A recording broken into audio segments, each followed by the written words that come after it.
बहुत समय पहले की बात है। एक समृद्ध राज्य में हरिपाल नाम का एक साधारण लेकिन अत्यंत चतुर किसान रहता था, जो अपनी छोटी सी खेती पर मेहनत करके ईमानदारी से जीवन बिताता था। वह दिखने में सामान्य था, पहनावे में सादा और बोलचाल में विनम्र, लेकिन उसके पास जीवन को समझने की गहरी बुद्धि थी। इसलिए गांव के लोग अपने झगड़े, फैसले और समस्याएं उसी से पूछते थे। उसी राज्य के राजा वीरसेन न्यायप्रिय और विद्वान थे, पर उनके मन में एक चिंता थी कि आजकल लोग केवल किताबों का ज्ञान दिखाते हैं, जबकि सच्ची बुद्धि बहुत कम लोगों में होती है। इसलिए उन्होंने यह निश्चय किया कि वह पूरे राज्य में सबसे चतुर व्यक्ति को खोजेंगे। राजा ने घोषणा करवाई कि जो व्यक्ति उनकी परीक्षा में सफल होगा, उसे सम्मान और पुरस्कार मिलेगा। बड़े बड़े विद्वान, व्यापारी और चालाक लोग राजधानी पहुंचे, पर हरिपाल शुरू में नहीं गया, क्योंकि उसे न इनाम का लालच था और न दरबार की चाह। लेकिन गांव वालों के आग्रह पर वह साधारण वस्त्र पहनकर राजा के सामने उपस्थित हुआ। राजा ने पहली परीक्षा में एक पत्थर और लकड़ी का टुकड़ा दिखाकर पूछा कि इनमें से अधिक उपयोगी क्या है।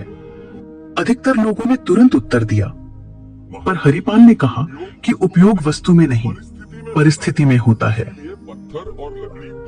यह उत्तर सुनकर राजा प्रभावित हुए।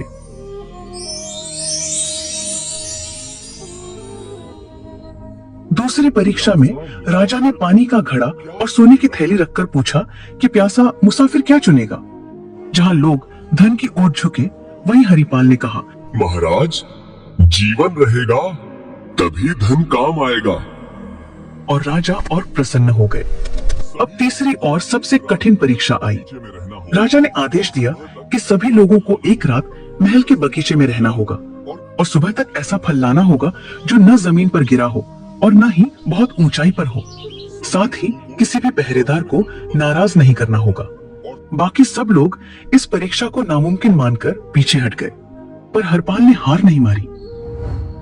रात भर सोचने के बाद हरिपाल को समझ आया कि राजा ने यह नहीं कहा था कि फल केवल पेड़ से ही तोड़ा जाए, बल्कि यह कहा था कि फल न तो जमीन पर गिरा हो और न ही बहुत ऊंचाई पर हो। सुबह होते ही उसने महल के बगीचे में लगे फूलों के पौधों और झाड़ियों को ध्यान से देखा। तभी उसकी नजर एक अंगूर की बेल पर गई, जो दीवार के सहारे छड़ी हुई थी। उस पर फल यानी अंगूर जमीन से ऊपर था, लेकिन किसी ऊंचे पेड़ पर नहीं। हरिपाल ने पहरेदारों से विनम्रता से पूछा कि क्या वह उस बेल के पास जा सकता है, क्योंकि वह राजा की आज्ञा का पालन कर रहा है। उसकी शांति, नम्रता और सच्चाई देखकर पहरेदारों ने उसे रोकने के बजाय रास्ता दे दिया। हरिपाल ने बिना किसी नियम को तोड़े बेल से फल तोड़ा और दरबार में ले आया। जब राजा ने उससे पूछा कि उसने यह कैसे किया, तो हरिपाल ने हाथ जोड़कर कहा कि सच्ची बुद्धि कठिन रास्ता चुनने में नहीं, बल्कि नियमों को समझकर सही और सरल मार्ग ढूंढने में होती है।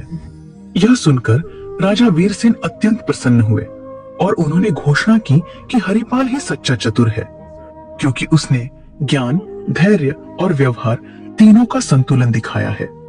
राजा ने उसे सोने का पुरस्कार दिया, लेकिन हरिपाल ने उतना ही सोना लिया जितना गांव में कुआं बनवाने के लिए आवश्यक था, और बाकी लौटा दिया। यह देखकर राजा ने कहा कि जो बुद्धि दूसरों के भले के लिए काम आए, वही सबसे बड़ी बुद्धि होती है। हरिपाल सम्मान के साथ अपने गांव लौट आया और पहले की तरह सादगी से जीवन जीने लगा। लेकिन उसकी कहानी पूरे राज्य में फैल गई और लोगों ने समझ लिया कि सच्ची चतुराई दिखावे में नहीं, बल्कि सही सोच और सही आचरण में होती है। सीख: सच्ची बुद्धि वही है जो नियमों को समझे, अहंकार से दूर रहे और अपने साथ साथ दूसरों का भी भला करे।